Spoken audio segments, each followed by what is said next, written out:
सहज साधना, तत्व प्राप्ति का सहज और सरल उपाय। स्वामी राम सुखदास। अध्याय 2। नित्य योग तथा उसका अनुभव। प्रकृति और पुरुष दोनों को ही अनादि कहा गया है। प्रकृति में पुरुषम चैव वेद्यनादि उभावपि। अनादि होते हुए भी दोनों का स्वभाव अलग अलग है। प्रकृति में तो निरंतर क्रिया होती है, किंतु पुरुष में क्रिया होती ही नहीं।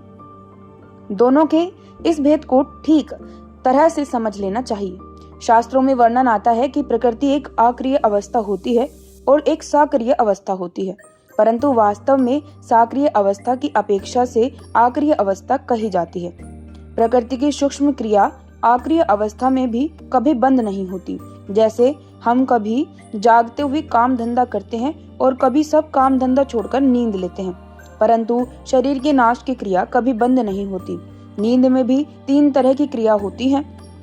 एक क्रिया नींद के पकने की होती है, एक क्रिया थकावट मिटकर ताजगी आने की होती है और तीसरी एक क्रिया शरीर के नाश की, उम्र नष्ट होने की होती है। नाश की यह क्रिया स्वतः स्वाभाविक निरंतर होती रहती है। जब सृष्टि पैदा होती है तब भी यह क्रिया होती है और जब सृष्टि का लय हो जाता है तब भी यह क्रिया होती है। सृष्टि का लय होने पर प्रकृति निष्क्रिय कही जाती है, पर किस विषय में? सृष्टि रचना के विषय में। वास्तव में प्रकृति कभी निष्क्रिय नहीं होती। जागृत में, स्वप्न में, सुषुप्ति में, मूर्छा में, समाधि में, सर्ग में, प्रलय में, महासर्ग में, महाप्रलय में, हर समय प्रकृति में क्रिया होती रहती है। मन, बुद्धि, इंद्रियां, शरीर, धन, संपत्ति, वैभव आदि तथा तारे, नक्षत्र, सूर्य, चंद्रमा, पृथ्वी, समुद्र आदि जितना दृश्य प्रकृति का कार्य दिखता है, सब में प्रतिक्षण क्रिया हो रही है। इस प्राकृत क्रिया में उत्पत्ति और विनाश का एक कर्म प्रवाह चलता है और यह कर्म ही स्थिति रूप से दिखता है। वास्तव में स्थिति है नहीं। जैसे हम कहते हैं कि गंगा जी का जल कल की जगह भी बह रहा है, तो इसमें 2 बातें हैं। एक कल की जगह और दूसरा बह रहा है। तात्पर्य है कि कल की जगह दिखने पर भी जल स्थिर नहीं है, प्रत्युत निरंतर बह रहा है। इसी तरह ये शरीर संसार स्थिर दिखते हुए भी निरंतर बह रहे हैं, नाश की तरफ जा रहे हैं, परंतु परमात्म तत्व और अपने स्वरूप में क्रिया नहीं है। ये सदा जो के त्यों ही रहते हैं। अगर इनमें किंचित मात्र भी क्रिया होती है तो ये सदा जो के तो नहीं रहते, प्रत्युत बदल जाते। प्रकृति की प्रत्येक क्रिया हमारे स्वरूप से निरंतर अलग हो रही है और अलग है। यह सबका अनुभव है कि बालकपन में मैं ऐसा करता था और आज मैं ऐसा करता हूँ, परंतु बालकपन में जो था वही मैं आज हूँ। बालक से जवान और जवान से बूढ़ा हो गया, यह प्राकृत क्रिया हुई और मैं वही हूँ, यह अक्रिय स्वरूप हुआ। बालक से जवान और जवान से बूढ़ा होने के लिए कोई उद्योग नहीं करना पड़ता, प्रत्युत यह परिवर्तन रूप क्रिया शरीर में स्वतः स्वाभाविक हो रही है। स्वयं ने शरीर के साथ अपना संबंध मान लिया, इसलिए शरीर में होने वाली क्रिया अपने में दिखने लग गई। जैसे मैं बालक हूँ, मैं जवान हूँ, मैं बूढ़ा हूँ, मैं रोगी हूँ, मैं निरोगी हूँ आदि। शरीर के साथ अपना संबंध मानना ही अज्ञान है और शरीर को स्वयं से सर्वथा अलग अनुभव कर लेना ही ज्ञान है। क्षेत्र क्षेत्र गयोर गानम यतज ज्ञानम मतम मम। साधक को ऐसा अनुभव करना चाहिए कि जितनी भी क्रिया होती है वह सब शरीर में ही होती है। उम्र भी शरीर की ही होती है, स्वयं की उम्र नहीं होती। काल भी शरीर को ही खाता है, चाहे स्थूल शरीर की क्रिया हो, चाहे सूक्ष्म शरीर की चिंतन, मनन, ध्यान आदि क्रिया हो, चाहे कारण शरीर की समाधि हो, सबको काल निरंतर खा रहा है, परंतु स्वयं को काल नहीं खाता। स्वयं में कोई क्रिया नहीं है, वह संपूर्ण क्रियाओं का साक्षी है। उस क्रिया रहित स्वयं में अपनी स्वाभाविक स्थिति का अनुभव करना ही मुक्ति और क्रिया सहित शरीर में स्थित होना ही बंधन है। क्रिया और अक्रिया को दूसरे शब्दों में प्रवृत्ति और निवृत्ति भी कह सकते हैं। संसार की प्रत्येक प्रवृत्ति की स्वतः निवृत्ति हो रही है। प्रवृत्ति के समय भी निवृत्ति जो कि तो विद्यमान है। हम सोते हैं, जागते हैं, बैठते हैं, चलते हैं, सुनते हैं, बोलते हैं, तो इन सब क्रियाओं में भी नाश की तरफ जाने वाली क्रिया निवृत्ति निरंतर हो रही है। यह निवृत्ति नित्य है, इसका कभी नाश नहीं होता। इस नित्य निवृत्ति को ही गीता ने गुणा गुणेषु वर्तन्ते, इंद्रियाणि इंद्रियार्थेषु वर्तन्ते आदि पदों से कहा है। हम पदार्थों की प्राप्ति के लिए प्रवृत्ति करते हैं, पर वास्तव में प्राप्ति नहीं होती, प्रत्युत निवृत्ति ही होती है। जैसे धन प्राप्त हो गया तो वास्तव में धन की निवृत्ति हुई है। किसी आदमी को 50 वर्ष धनी रहना है और 1 वर्ष बीत गया तो वह 50 वर्ष धनी नहीं रहेगा, उसकी 1 वर्ष की धनवत्ता निवृत्त हो जाएगी। इस तरह क्रिया मात्र निरंतर हमारे से निवृत्त हो रही है, अर्थात अलग हो रही है, परंतु संयोग की रुचि के कारण हमें निवृत्ति में भी प्रवृत्ति दिखाई देती है। अगर संयोग की रुचि मिट जाए तो नित्य योग की प्राप्ति हो जाए।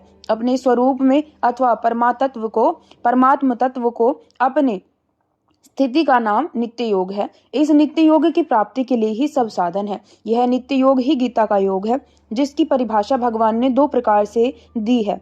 समता का नाम योग है, समत्वम योग उच्यते, और दुख स्वरूप संसार के संयोग के वियोग का नाम योग है। तम विद्या दुख संयोग वियोगम योग संगितम।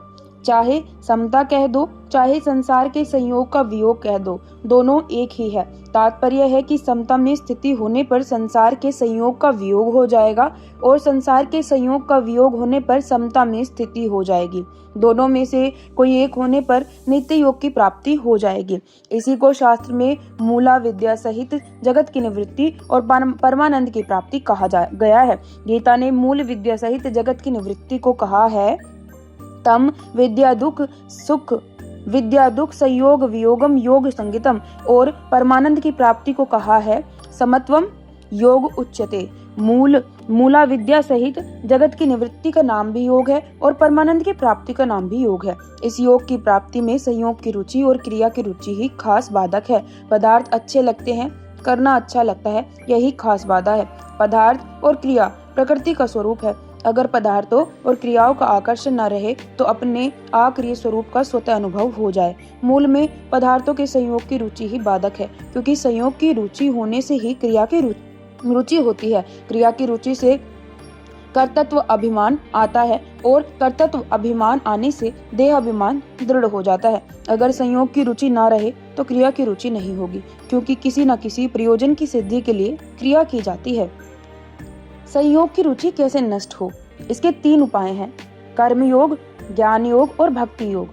कर्मयोग में जो भी क्रिया करें दूसरों के हित के लिए करें, अपने लिए नहीं। स्थूल, सूक्ष्म और कारण शरीर की सब क्रियाएं दूसरों के हित के लिए करने से अपने में क्रिया और पदार्थ की रुचि नष्ट हो जाएगी। ज्ञान योग में सब क्रियाएं प्रकृति और उसके कार्य में हो रही हैं, अपने स्वरूप में कोई क्रिया नहीं हो रही। इस विवेक को महत्व दे तो यह रुचि नष्ट हो जाएगी। भक्ति योग में सभी क्रियाएं भगवान की प्रसन्नता के लिए ही करें तो यह रुचि नष्ट हो जाएगी। इस तरह क्रियाओं को चाहे संसार के लिए करो, चाहे प्रकृति में होने वाली मान लो, चाहे भगवान के लिए करो। क्रियाओं के साथ अपना कोई संबंध मत मानो, क्योंकि संबंध मानने से ही अपने में कर्तृत्व और भोक्तृत्व आता है। क्रियाओं के साथ अपना संबंध ना मानने से करने और पाने की रुचि मिट जाएगी और नित्य योग की प्राप्ति हो जाएगी। हमारे को भोग मिल जाए, पदार्थ मिल जाए, रुपये मिल जाएं, इस तरह संयोग की रुचि तो रहती है पर संयोग नहीं रहता, कारण कि संसार का नित्य वियोग है। जिसका नित्य वियोग है उसका संयोग कैसे रहेगा?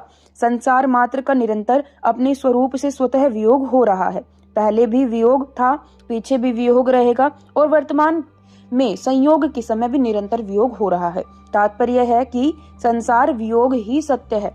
वियोग होने पर फिर संयोग हो जाए इसका तो पता नहीं है, पर जिसका संयोग हुआ है उसका वियोग अवश्य होगा, क्योंकि संसार का संयोग अनित्य है और वियोग नित्य है। संसार के संयोग में दुख ही दुख है, इसलिए भगवान ने संसार को दुख रूप कहा है।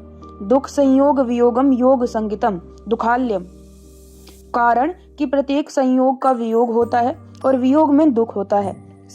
यह सब का अनुभव है। अगर हम संयोग की इच्छा छोड़ दे तो उसका वियोग होने से दुख नहीं होगा। संयोग की इच्छा ही दुखों का घर है। संयोग की इच्छा क्यों होती है? कि हम संयोगजन्य सुख भोगते हैं तो अंतःकरण में उनके संस्कार पड़ जाते हैं, जिसको वासना कहते हैं। फिर जब भोग सामने आते हैं तब वह वासना जागृत हो जाती है, जिससे संयोग की रुचि पैदा होती है। संयोग की रुचि से इच्छा पैदा होती है। इसलिए भगवान ने कहा है कि संयोगजन्य जितने भी सुख हैं वे सब आदि अंत वाले और दुखों के कारण हैं, अर्थात उनसे दुख ही दुख पैदा होते हैं। इसलिए विवेकी मनुष्य उनमें रमण नहीं करता, कारण कि संयोगजन्य सुखों का वियोग होगा ही। अगर उनमें रमण करने की इच्छा करेंगे तो वह दुख ही देगा। संपूर्ण प्राकृत पदार्थों और क्रियाओं का निरंतर ही हमारे स्वरूप से वियोग हो रहा है। यह वियोग करना नहीं पड़ता, प्रत्युत स्वतः स्वाभाविक तथा सहज ही वियोग होता है। इस वियोग को हम स्वीकार कर लें, अर्थात संयोग काल में ही वियोग का अनुभव कर ले, तो संयोग की इच्छा मिट जाएगी। संयोग की इच्छा मिटते ही योग की प्राप्ति स्वतः हो जाएगी। उसकी प्राप्ति के लिए कुछ करना नहीं पड़ेगा, कारण कि वास्तव में योग स्वतः स्वाभाविक प्राप्त है। शरीर की जागृत, स्वप्न, सुषुप्ति, मूर्छा और समाधि अवस्था में तथा संसार की सर्ग, प्रलय, महासर्ग और महाप्रलय अवस्था में भी योग जो का त्यों है। संपूर्ण देश, काल, क्रिया, वस्तु, व्यक्ति, अवस्था, परिस्थिति, घटना आदि में जो का त्यों रहने से ही उसको नित्य योग कहते हैं। जिसका निरंतर वियोग हो रहा है उसकी संयोग की इच्छा छोड़ दो तो योग की प्राप्ति हो जाएगी, अथवा एक है रूप परमात्म में स्थित हो जाओ तो योग की प्राप्ति हो जाएगी और संसार का स्वतः वियोग हो जाएगा।